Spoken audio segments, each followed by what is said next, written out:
अस्सलाम वालेकुम। Programme night addition में हम आपको खुशामदीद कहते हैं।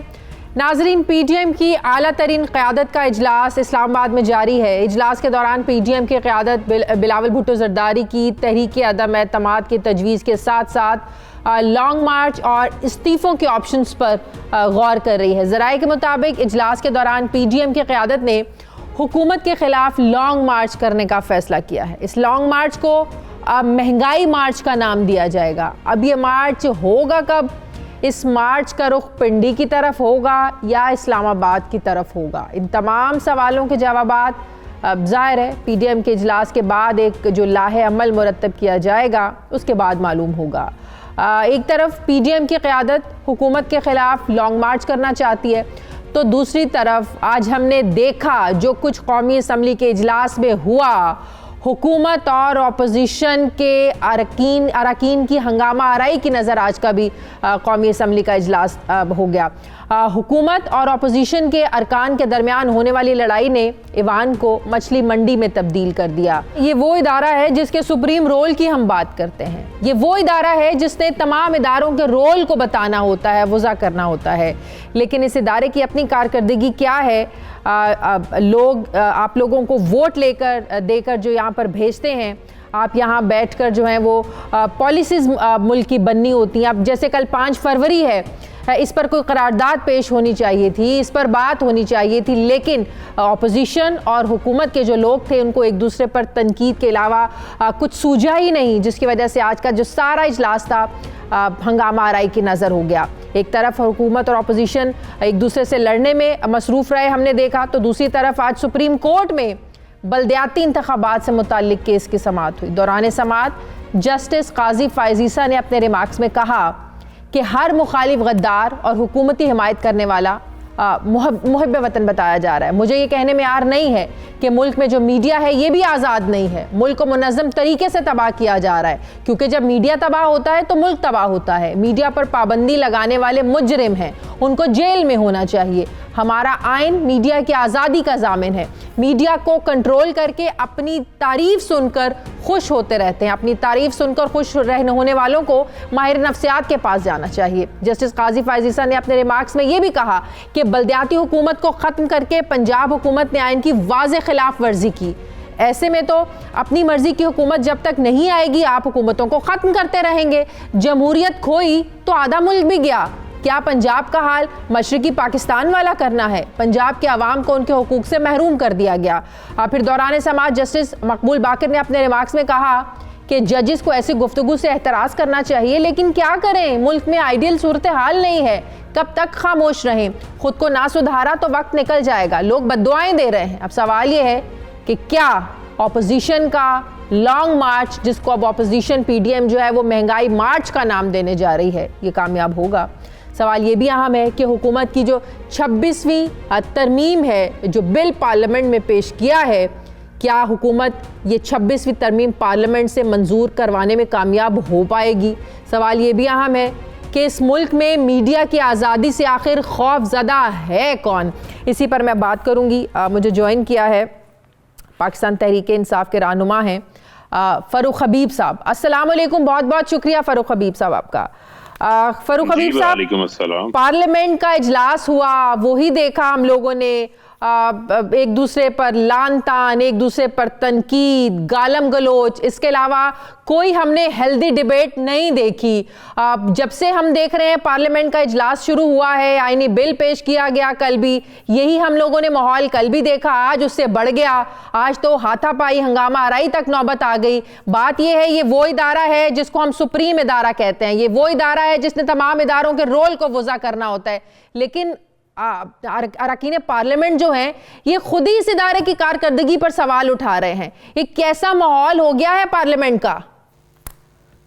देखें, बात यह है कि शाजिया जो समझने की जरूरत है, देखें पार्लियामान में लोगों ने मुंतखब करके भेजा है कानून साजी करने के हवाले से, लेकिन बदकिस्मती से चूंकि अपोजिशन जो है पहले इक्तदार में थी, अब वो इक्तदार में नहीं है। वो चाहते हैं ना खेलेंगे ना खेलने देंगे। देखें, आप करोड़ों रुपया एक दिन के इजलास के ऊपर पार्लियामेंट के खर्च होता है, जहां पर कौम के मफाद के हवाले से कानून की साजी के हवाले से, यकीनन अवाम के टैक्स का पैसा है, कानून साजी के हवाले से बात होनी चाहिए। ये तो अपोजिशन ने खुद अपना मजाक बनाया हुआ है। देखें, हमारे साथ एक बात तय होती है बिजनेस एडवाइजरी काउंसिल में कि एक तरफ से ट्रेजरी बेंचेस से बात होगी, एक तरफ अपोजिशन से बात होगी, हेल्दी डिबेट करें।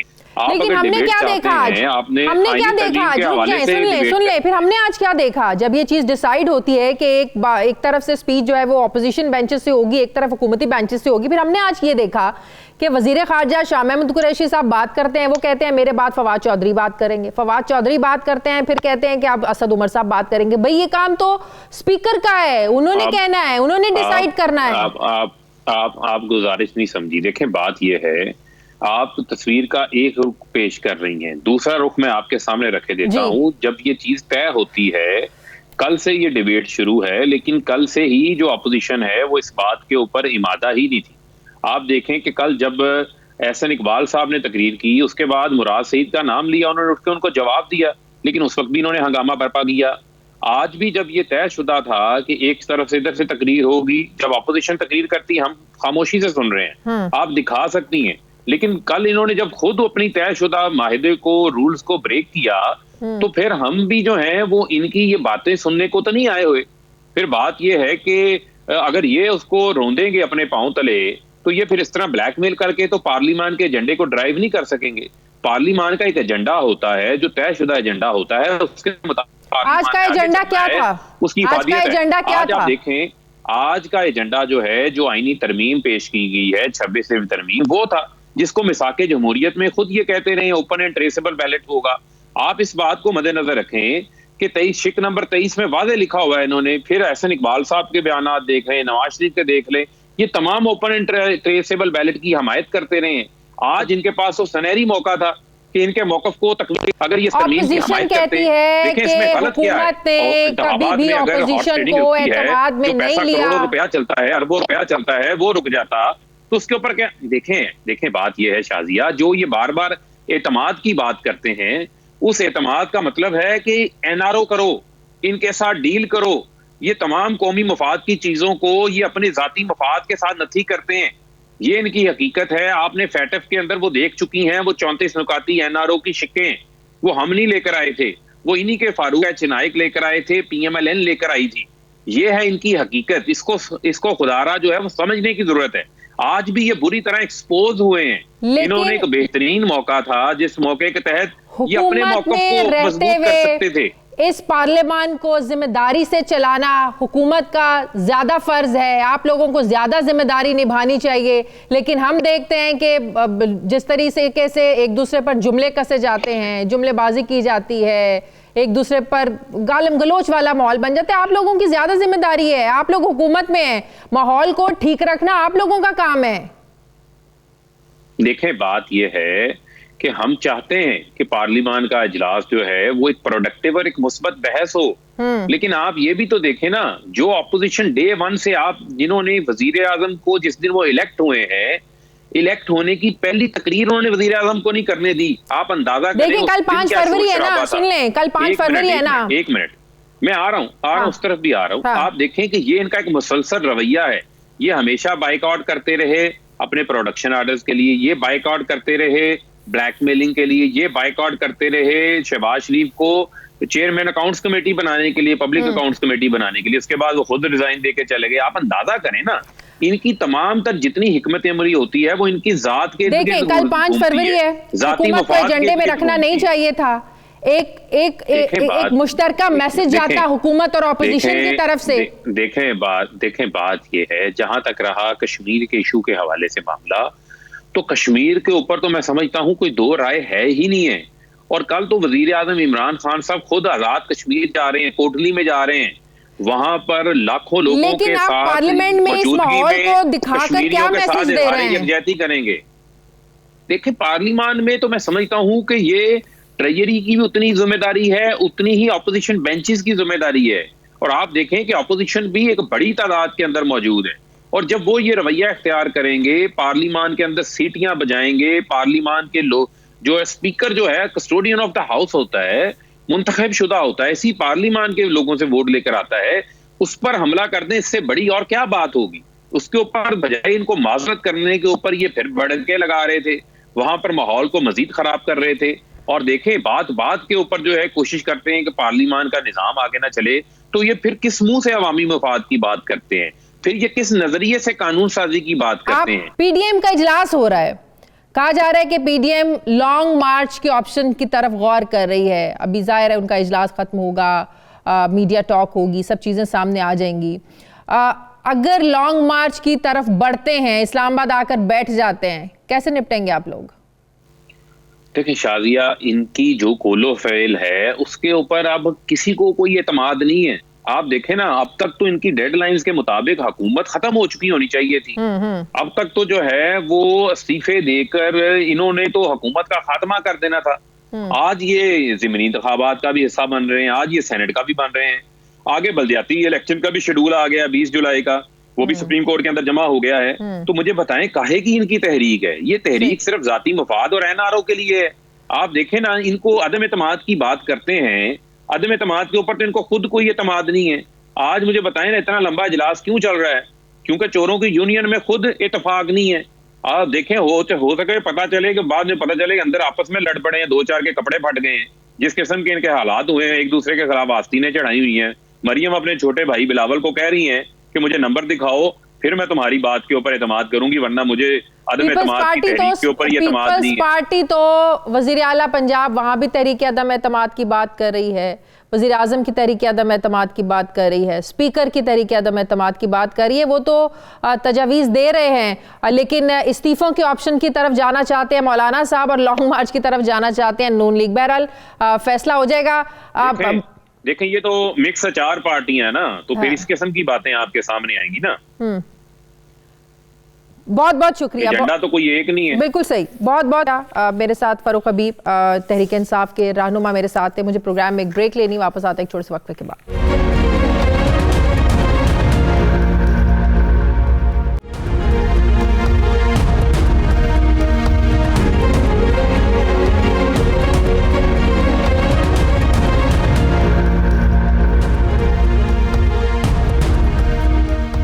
ब्रेक के बाद एक बार फिर से आपको खुशामदीद कहते हैं। सीनियर सहाफ़ी तज्ज़ियाकार मज़हर अब्बास साहब ने मुझे ज्वाइन किया। अस्सलाम वालेकुम, बहुत बहुत शुक्रिया मज़हर साहब आपका।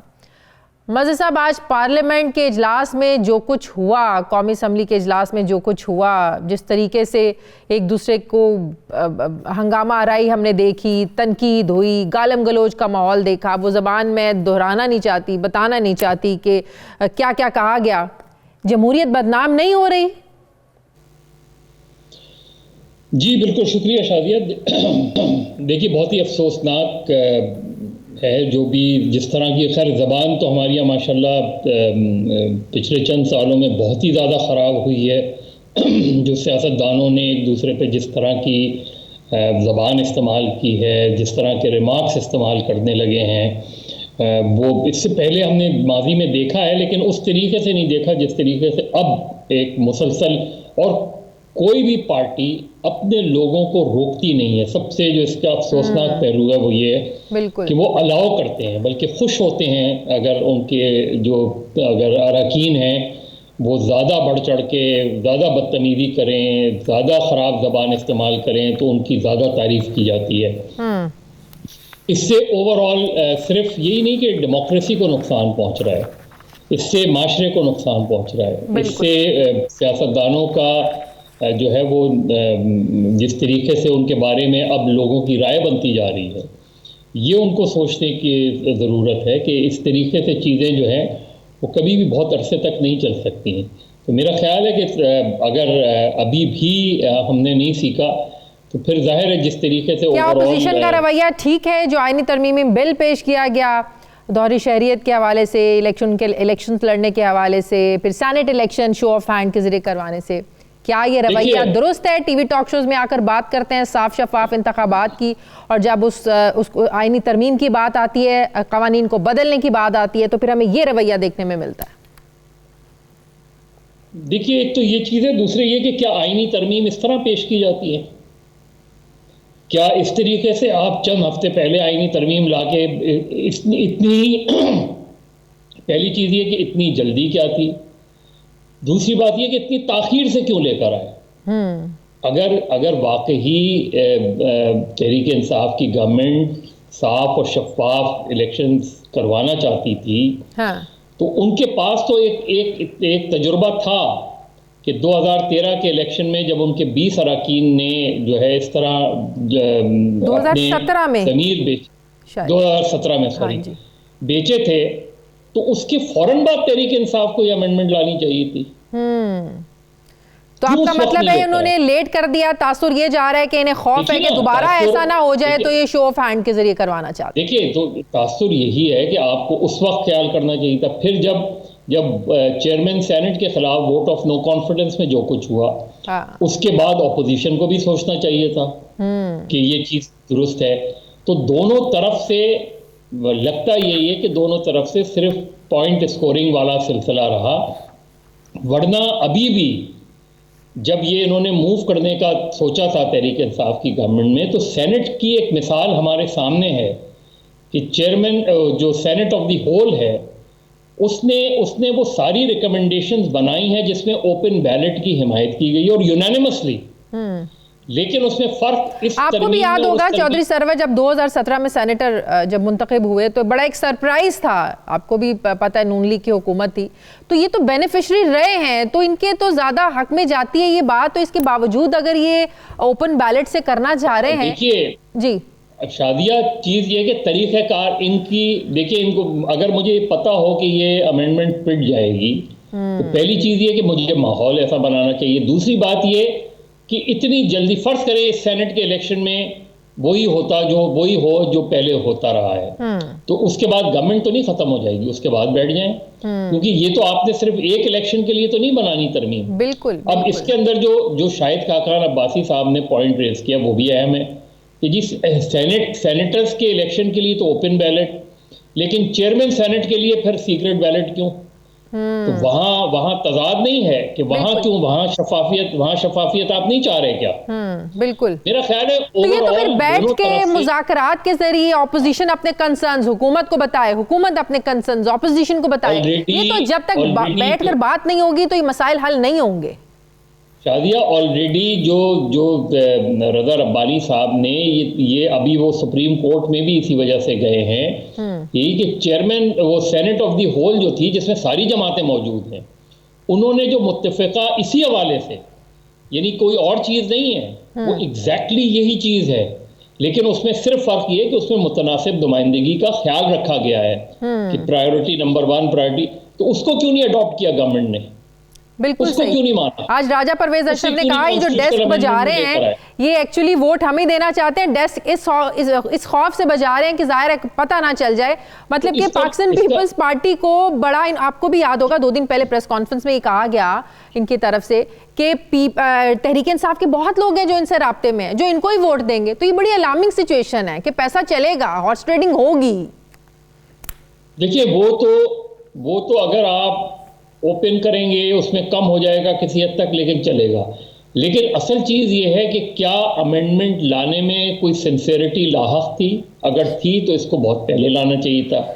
और अभी भी आप सिर्फ एक सेनेट के इलेक्शंस को क्यों आप मिसाल बना रहे हैं, क्यों सामने रख रहे हैं? आप अभी भी एक कमेटी बना दें जो दोनों तरफ के पॉइंट ऑफ व्यू रखे, उसमें देखे कि क्या चीज़ें। मैं तो कह रहा हूँ कि वो मिसाल, मैंने तो वो रिकमेंडेशंस देखी हैं जो सेनेट ऑफ द होल की थी, तो मुझे तो उससे बेहतर चीज़ नज़र नहीं आती कि क्यों नहीं उसको अडॉप्ट किया जाता, क्यों नहीं उस तरीक़ेकार को अडॉप्ट किया जाता। बिल्कुल सही। इसका मतलब ये कि सिर्फ पॉइंट स्कोरिंग करनी है तो ठीक है, वो चल रहा है, एक दूसरे पे इल्ज़ाम लगा रहे हैं। वो कहेंगे, तहरीक इंसाफ वाले कहेंगे कि देखिए ये लोग ये करना चाहते थे, वो कहेंगे कि जी इन्होंने जल्दबाजी में की, इनकी ये नियत ही नहीं थी। इसी तरह चीज़ खराब होती जाएगी। सेनेट के इलेक्शन में हम देखेंगे जो हम माजी में देखते आए हैं। बिल्कुल सही। आज जस्टिस काजी फायज ईसा ने मज़हर अब्बास साहब जो बल्दियाती इंतखाबात से मुताल्लिक केस की समाअत के दौरान जो रिमार्क्स दिए कि मुल्क में मीडिया आज़ाद नहीं, एक तो मीडिया पर उन्होंने इस पर क्वेश्चन उठाया कि मीडिया आज़ाद नहीं है। अदालत में कुछ सहाफ़ी मौजूद थे, उन्होंने कहा कि अगर कोई इत्तफाक करता है कि मीडिया आज़ाद है तो आप लोग हाथ खड़े करें। किसी ने हाथ खड़ा नहीं किया।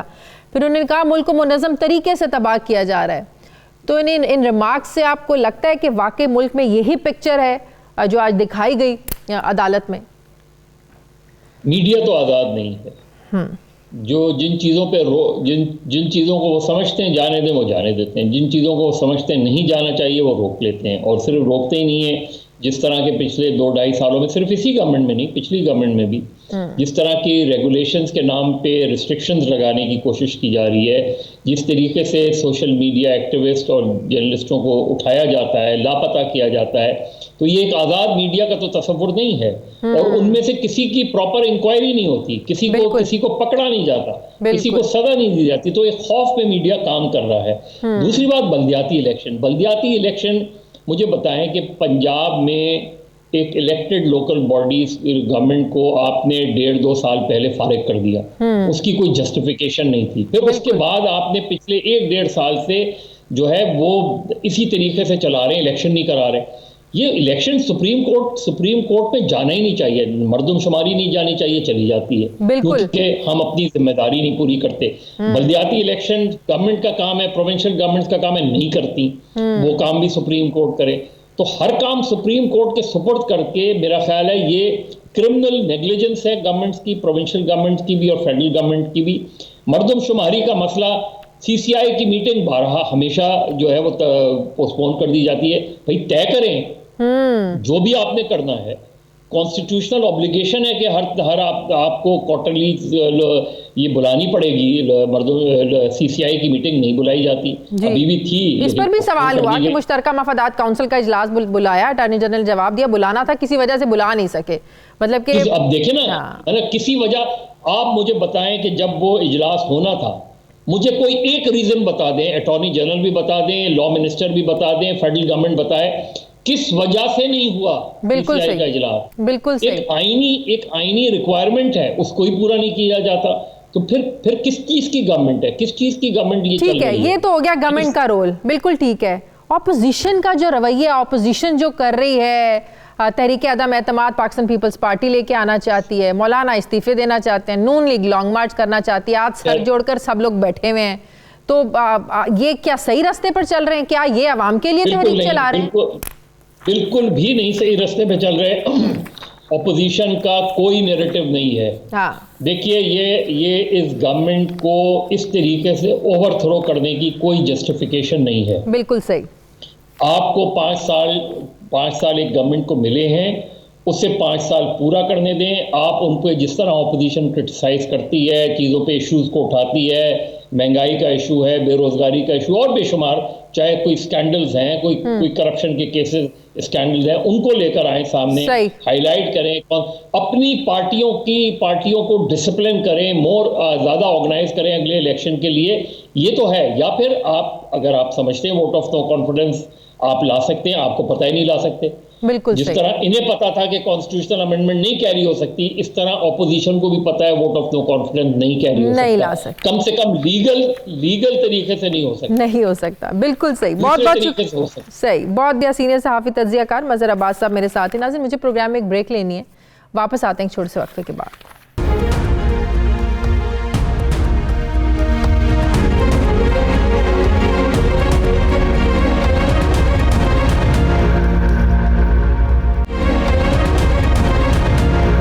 ब्रेक के बाद एक बार फिर से आपको खुशामदीद कहते हैं। नाजरीन, सेनेट इंतखाबात से पहले पंजाब में जो नाराज़ लीगी अरकान हैं उनके वोट की अहमियत बहुत बढ़ गई है।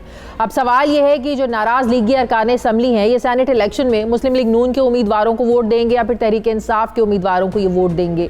लीगी अरकान की पार्टी क़यादत से नाराज़गी की असल वजह क्या है? क्यों जो नाराज़ लीगी अरकान हैं ये बार बार वज़ीर आला पंजाब उस्मान बुज़दार से मुलाकातें कर रहे हैं? इसी पर मैं बात करूँगी। मुझे ज्वाइन किया मुस्लिम लीग नून के नाराज़ रुकने मेंबर पंजाब असम्बली जलील चरकपुरी साहब ने। अस्सलाम वालेकुम, बहुत बहुत शुक्रिया जलील साहब आपका। सबसे पहला मेरा सवाल तो आपसे ये है, जो आप 4 लोग हैं जो पार्टी से जिनका इख्तलाफ है, पार्टी आप लोगों को रखने को तैयार नहीं है, बकौल उन्होंने तो आप लोगों को पार्टी से निकाल दिया है, तो फिर आप लोग पार्टी छोड़ क्यों नहीं देते? रोजाना आए दिन आप लोग प्रेस कॉन्फ्रेंसेस करते हैं, शिकायतें करते हैं, अपने तहफ़्फ़ुज़ात का इजहार करते हैं, उसके बावजूद भी हकीकत ये है कि पार्टी आप लोगों को कबूल करने को तैयार नहीं है। गुजारिश ये है, यही हमारी बहस है, क्या ये जमहूरी पार्टी है या एक ख़ानदान की लिमिटेड कंपनी है? अगर जमहूरी पार्टी है तो मियां नवाज शरीफ साहब हों या राना सनाउल्लाह साहब हों, कोई कैसे कह सकता है मैंने बगैर किसी वजह के किसी को निकाल दिया?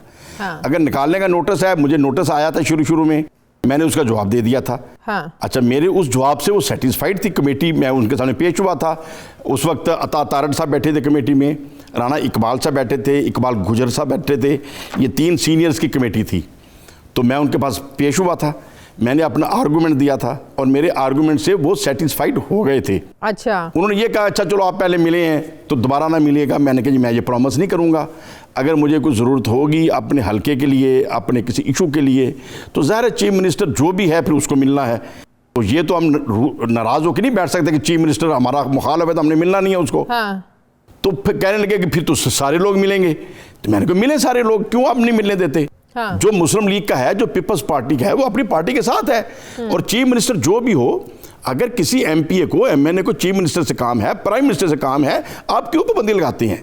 कहते नहीं ऐसे तो फिर नहीं होता। मैंने कहा मेरी समझ से बाहर है, कैसे क्यों नहीं होता? कि अगर हमारी लॉयल्टी के ऊपर आपको शक नहीं होना चाहिए, लेकिन हमारे मिलने जुलने के ऊपर शक ना करें। बात ये है, तो बहरहाल सेनेट इलेक्शन आ रहे हैं, बकौल पार्टी आप लोगों को वो लोग तो निकाल चुके हैं, अब फिर तो उनको वोट मांगने का हक भी नहीं होना चाहिए और उम्मीद भी नहीं होनी चाहिए कि आप लोग उनको वोट देंगे। आप लोगों की अपनी सोच के, आप सेनेट इलेक्शन में वोट डालना किसको है आप लोगों ने?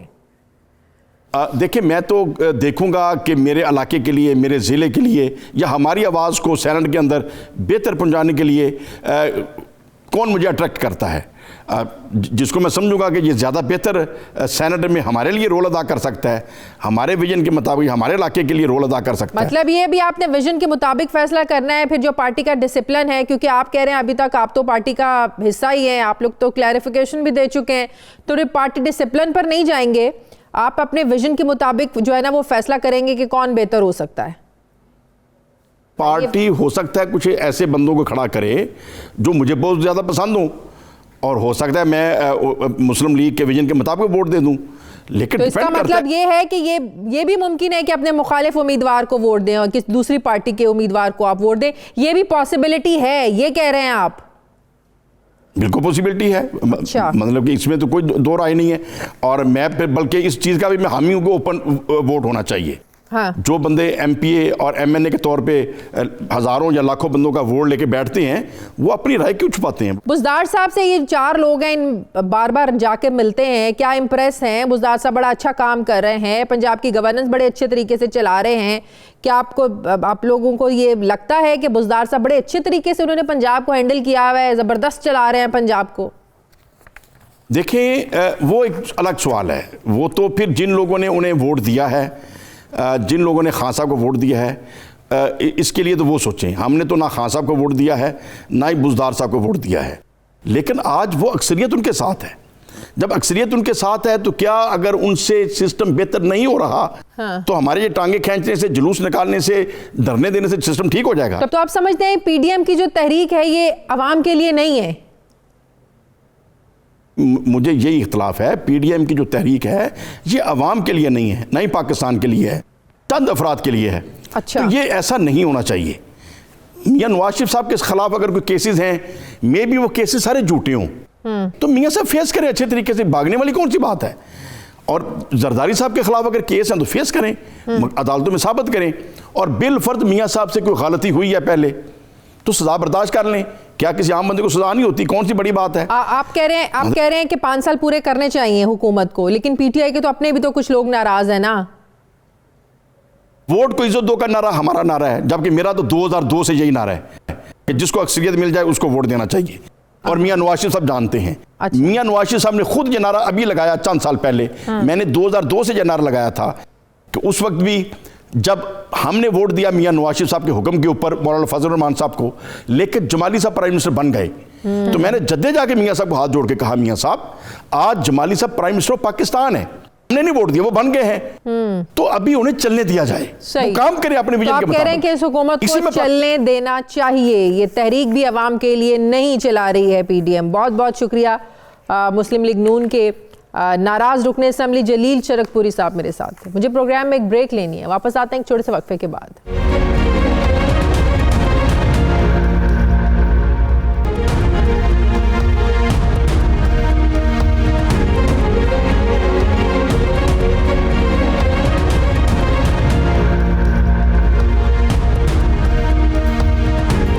के बाद एक बार फिर से आपको खुशामदीद कहते हैं। नाज़रीन, 5 फरवरी को मुल्क भर में कश्मीरियों से इज़हार यकजहती के लिए 31वां यौम यकजहती कश्मीर कल मनाया जाएगा। पाकिस्तान में कश्मीरियों से इज़हार यकजहती के लिए इस दिन को पहली मरतबा 1990 में मनाया गया और इस दिन का जो बुनियादी मकसद है वो ये है कि भारत की तरफ से जो मकबूजा कश्मीर पर 7 दहाइयों से जारी गैर कानूनी कब्ज़ा है और इंसानी हुकूक की संगीन खिलाफ वर्जियाँ वहाँ पर हो रही है, इन सब के ख़िलाफ़ इस दिन आवाज़ उठाना इसका मकसद है। 5 फरवरी को मुल्क के तमाम छोटे बड़े शहरों में रैलियां और जुलूस निकाले जाते हैं। यौम यकजहती कश्मीर के हवाले से आज इस्लामाबाद में भी एक तकरीब मुनक़िद की गई। इस तकरीब से खिताब करते हुए सदर पाकिस्तान डॉक्टर आरिफ अलवी ने वाज़ेह अल्फाज में कहा कि पाकिस्तान कश्मीरी अवाम के साथ खड़ा रहेगा। ज़मीनी हक़ाइक़ हमें ये बताते हैं कि भारतीय मज़ालिम का शिकार जो कश्मीरी हैं उनकी ज़िंदगियां अजीरन हो चुकी हैं और मकबूजा कश्मीर के चप्पे चप्पे पर तैनात काबिज़ भारतीय अफवाज की वजह से जन्नत नज़ीर वादी एक खुली जेल में तब्दील हो चुकी है। हकीकत यह है कि भारत अपने तमाम तारोचे हथकंडों और मज़ालिम के बावजूद आज तक कश्मीरियों का जो आज़ादी का जज्बा है इसको नहीं दबा सका है, बल्कि भारत में बरसरे इक़्तिदार मोदी सरकार ने 5 अगस्त 2019 को मकबूजा कश्मीर की आईनी हैसियत को ख़त्म किया और कश्मीरियों की तहरीक आज़ादी में एक नई रूप फूंक दी। दुनिया भर में इंसानी हुकूक की सूरत हाल पर निगाह रखने वाली आलमी तंजीम ह्यूमन राइट्स वॉच ने भारत से मकबूजा कश्मीर में जारी जो मज़ालिम है ये बंद करने का भी मुतालबा किया है। अब नहते कश्मीरियों पर भारतीय मज़ालिम के ख़िलाफ़ दुनिया के ऐवानों में आवाज़ें उठने लगी हैं और यूरोपीय यूनियन और बरतानवी अरकान पार्लियामेंट भी भारतीय रियासती दहशतगर्दी पर बोल रहे हैं। यूरोपीय यूनियन और बरतानवी अरकान पार्लियामेंट ये कह रहे हैं कि मकबूजा कश्मीर में तकरीबन 2 सालों से जारी लॉकडाउन इंसानी हुकूक की बदतरीन खिलाफ वर्जी है। मकबूजा कश्मीर में काबिज़ भारतीय अफवाज 90,000 से ज़ायद कश्मीरियों को मावराए अदालत कत्ल कर चुकी है। इस बारे में वज़ीर-ए-आज़म इमरान खान आलमी बिरादरी को सितंबर 2019 को अक़वाम मुत्तहिदा की जनरल असम्बली में अपने खिताब के दौरान दुनिया को अलर्ट कर चुके हैं कि मकबूजा कश्मीर में मोदी सरकार की तरफ से आर्टिकल 370 और 35A के खात्मे के नतीजे में बदतरीन इंसानी अलमिया का ख़तरा मौजूद है। लिहाजा अक़वाम मुत्तहिदा में शामिल आलमी बिरादरी और आलमी तंजीमें मकबूजा कश्मीर में जो बिगड़ती हुई इंसानी हुकूक की सूरत हाल है इस पर फ़ौरी तवज्जो दें, लेकिन पाकिस्तान की तमाम तर अपीलों के बावजूद आलमी बिरादरी की जो खामोशी है एक बड़ा सवालिया निशान भी है। सवाल ये है कि क्या वज़ीर-ए-आज़म इमरान खान ने कश्मीर इशू पर जो एक मोमेंटम बनाया था क्या मौजूदा सियासी हालात में कहीं दब चुका है? इसी पर मैं बात करूंगी। मुझे ज्वाइन किया वज़ीर-ए-आज़म के मुशीर बराए कौमी सलामती डॉक्टर मोईद यूसुफ साहब ने। अस्सलाम वालेकुम, बहुत बहुत शुक्रिया डॉक्टर साहब आपका, thank you very much. Doctor साहब कल 5 फरवरी है, बल्कि मुझे कहना चाहिए एक और 5 फरवरी है। क्या ये ऐसे ही ज़ाहिर है गुजर जाएगा? तकरीबात होंगी, सेमिनार्स होंगे, हाथों की जंजीरें बनाई जाएंगी। 1990 से पाकिस्तान में बाकायदा तौर पर यह दिन कश्मीरी अवाम से इज़हार यकजहती के लिए पाकिस्तान में मनाया जा रहा है। अगर मैं आपसे ये पूछ पाऊँ कि माजी का 5 फरवरी और आपकी हुकूमत का जो कल का दिन है, क्या हम इसमें कोई डिफरेंस आप हमें बता सकते हैं? पॉजिटिव जो आप लोगों ने इन 2.5 सालों में कश्मीर के लिए जो आप लोगों ने आवाज़ उठाई, जो काम किए, मैं चाहूँगी वो आप आवाम के सामने रखें।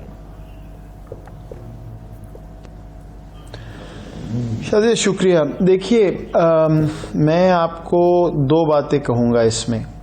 पहली बात तो ये कहूँगा कि एक बहुत बड़ा नेगेटिव है, मुझे उधर से शुरू करने दीजिए, शायद ये सरप्राइज़ करे आपको और नाजरीन को, लेकिन पहले मैं आपको वो बताना चाहता हूँ जो चीज़ मुझे और तमाम मेरे कॉलीग्स बशमूल लीडरशिप के रातों की नींद जो है वो उड़ाती है। वो क्या है? वो ये है कि हर दिन जो गुजरता है जिसमें कश्मीर के मसले का हल नहीं निकलता, वो कश्मीरियों के लिए एक और अजाब का दिन है। बिल्कुल। क्यों? क्योंकि हिंदुस्तान की बर्बरियत वहाँ पे मौजूद है। इलीगल ऑक्यूपेशन तो एक कहना ही है, लेकिन बर्बरियत जो ओपन जेल वाला मामला है, जो मिलिट्री सीज है। सो मैं आपको हल्फिया ये कहता हूँ कि मैं आपको जवाब दे सकता हूँ कि जी हमने बहुत ही कमाल कर दिया और सब। पहली चीज़ मैं आपको ये कहता हूँ कि तमाम पाकिस्तान को 5 फरवरी को ये याद रखना चाहिए कि ये सिर्फ एक टेरिटरी का इशू नहीं है। जाहिरी बात है कि हमारी टेरिटरी पे उन्होंने कब्जा किया हुआ, उस पर तो कोई दो राय नहीं है, लेकिन उन कश्मीरियों का जरूर सोचिए, दिल से सोचिए जो इस अजियत से गुजर रहे हैं। सिर्फ 5 अगस्त 2019 से नहीं, 1947 से। सो पहले तो मैं आपको ये कह दूं। इसके बाद जहां बात आती है कि क्या, देखिए एक तब्दीली तो है, इसमें कोई सियासी पहलू नहीं मेरी बात में कभी होता। कश्मीर डिसअपेयर हो गया था ग्लोबल एजेंडा से। आप उठा के देख लें, यूएन का रिकॉर्ड देख लें, UN security council, general assembly, human rights commission, Kashmir non existent था। तो ये तो आपको बात मानना होगी कि 2.5 साल में, और इसको पर्सनली वजीर आजम ने ओवरसी किया है, Kashmir is back on the agenda. हम पूरा एनालिसिस करते हैं, चीजों को देखते हैं, जितनी सरजरिश हिंदुस्तान की कश्मीर की ह्यूमन राइट्स पे हुई है पिछले 1.5 साल में, बहुत सालों से ये बात नहीं हुई थी। ये बात दुरुस्त है कि उन्होंने खुद ऐसे इकदाम उठाए, गलतियां की, अहमकाना हरकतें की, लेकिन ये सारा अपने खुद ही नहीं हो जाता। आप जानती हैं कि दुनिया का मगरबी दुनिया कि आप लोगों के ही दौरे हुकूमत में मोदी सरकार में इतनी जरूरत हुई कि आर्टिकल 370 और 35A का खात्मा करें, ये ऑपोजिशन आप लोगों पर एक बड़ी तनकीद करती है। अगर मैं आपसे पूछ पाऊं सियासी और सिफारती लिहाज से हमारी नाकामियां क्या रही हैं मसला कश्मीर को लेकर, तो क्या जवाब होगा आपका? देखिए, पहली बात कि उन्होंने इस वक्त किया, उस वक्त एक आइडियोलॉजी, एक सोच वहां पे आई है। क्या हिटलर ये सोचता था कि आज चेकोस्लोवाकिया में या पोलैंड में या फला मुल्क में कौन सी हुकूमत है, फिर मैं सोचता हूं ये करूंगा कि नहीं? ये तो एक आइडियोलॉजी, ये तो मतलब वो जिस तरह की हरकतें कर रहे हैं उनको तो कब रुकेंगे, कैसे रुकेंगे, यही तो दुनिया को बार बार बात करते हैं। देखिए, अगर इससे पहले उन्होंने नहीं किया तो फिर मेरी तो एक ही कंक्लूजन हो सकती है कि शायद कोई ऐसा फैसला हो कि चलो भाई कश्मीर एजेंडा से हट जाएगा दुनिया के, तो आप कुछ ना करें। तो ये मैं तो ये कहूंगा कि अगर उनको ये बात चुभ रही है कि पाकिस्तान खड़े होकर बार बार बात कर रहा है, तो वेरी गुड। हमारा तो गोल ये है कि दुनिया को ये बात समझ आए कि ये खित्ते के अमन को खराब कर रहे हैं। हिंदुस्तान में तो जो कर रहे हैं सो कर रहे हैं, मकबूजा कश्मीर हिंदुस्तान का हिस्सा नहीं है। मेरी टेरिटरी को कैप्चर किया हुआ है और आप कहते हैं कि हिंदुस्तान का हिस्सा है, ये बात। लेकिन देखिए, दुनिया में एक तब्दीली नैरेटिव में आई है, हिंदुस्तान को वो फ्री पास नहीं मिल रहा, उनकी सरजरिश हो रही है। अब इससे आगे दुनिया को यह बावर कराना है कि आप एक्शन भी लें। उसमें लीगल रिकोर्स भी हम देख रहे हैं, डिप्लोमेटिक भी देख रहे हैं, क्योंकि इस मामले को यहां छोड़ना तो कोई ऑप्शन ही नहीं है। कश्मीर पे तो पाकिस्तान हमें बिल्कुल याद है खड़ा रहेगा। मसला कश्मीर पर सलामती काउंसिल का तारीखी इजलास हुआ, अक़वाम मुत्तहिदा के जो सरबराह हैं उन्होंने इस मसले को उठाया, उन्होंने कहा भाई पाकिस्तान संजीदा है, भारत मुज़ाकरात के लिए आगे बढ़े। फिर हमने ये भी देखा कि जो अमरीकी सदर हैं बाइडन, उनकी जो इलेक्शन कैंपेन थी, जाहिर है आपको भी पता है कि उन्होंने कश्मीर के वहां पर जो मोदी सरकार की बर्बरियत है, इंसानी हुकूक की खिलाफ वर्जी, उस पर बड़ी आवाज उठाई। तो ये एक आवाज तो उठी है, इसमें कोई दो राय नहीं है, लेकिन सवाल ये है कि दुनिया इसमें वाकई कोई रोल प्ले कर सकती भी है या नहीं? देखिए, पहली बात ये जो आप कह रही हैं आवाज उठी है, ये खुद ही से तो नहीं उठ गई। सो बस मैं इतनी बात करता हूं इस पे। लेकिन जो आगे आप बात कर रही हैं, मैं नहीं आपको ये वसूख से कह सकता कि दुनिया वो चीज करेगी जो इंसाफ पे मबनी है, दुनिया वो एक्शन लेगी जो किसी भी मॉरल और एथिकल वैल्यू के मुताबिक दुनिया को लेना चाहिए। यही बैनुल अक़वामी सियासत है, यही अलमिया है, यही सितम ज़रीफ़ी है। लेकिन क्या इसका मतलब है कि हम अपने पॉइंट ऑफ व्यू से हट जाएं? नहीं। एक बड़ी तब्दीली ये भी है, शाजिया मैं आपके प्रोग्राम पे पहले कह चुका हूं, अनअपोलोजेटिकली हम अपना पॉइंट ऑफ व्यू रखेंगे और इंतजार नहीं करेंगे, रिएक्शन नहीं शो करेंगे, प्रोएक्टिवली करेंगे, वो हम कर रहे हैं। तभी तो इतनी सरजरिश हो रही है। ये मैं मानता हूं कि इससे आगे हमने जाना है, ये तो हमारे लिए बिल्कुल काफी नहीं है। और मैंने शुरू में आपको कह दिया कि मैं कई दफा खुद ये सोचता हूं कि भाई हर वो दिन जब मैं दफ्तर आता हूं और कश्मीर का मसला आगे नहीं चलता तो ये मेरा फेलियर है। मैं तो खुद कह रहा हूं, बहैसियत पाकिस्तानी, बहैसियत ऑफिशियल वगैरह मैं बात नहीं कर रहा, ये हम सबको ये सोचना है और ये पुश करते रहना है। लेकिन मैं आपको ये भी बताऊं, अल्टीमेटली इस वक्त जो मकबूजा कश्मीर के सूरत हाल है और जहां हिंदुस्तान आके फंस गया है, इस दलदल जो उसने अपने लिए क्रिएट किया है, मैं उसके बावजूद कहता हूं कि पाकिस्तान अमन का कोशा है। Pakistan is a responsible state and nation. वजीर आजम बार बार ये कहते हैं कि अल्टीमेट गोल भूख खत्म करना है। वो कैसे होगी रीजन को इकट्ठा किए बगैर? तो इसलिए अकल के नाखून लें, वो चीजें करें जिससे इनेबलिंग एनवायरनमेंट बनेगी। Do right by the Kashmiris और पाकिस्तान हाजिर है। बिल्कुल सही। बहुत बहुत शुक्रिया वज़ीर आज़म के मुशीर बरा कौमी सलामत डॉक्टर मोईद यूसुफ साहब हमारे साथ थे। नाज़रीन, हमारे प्रोग्राम का वक्त खत्म हो गया। प्रोग्राम के लिए आप हमें फीडबैक जरूर दीजिएगा। अपना ख्याल रखिएगा। मुझे इजाजत दीजिए। अल्लाह हाफिज।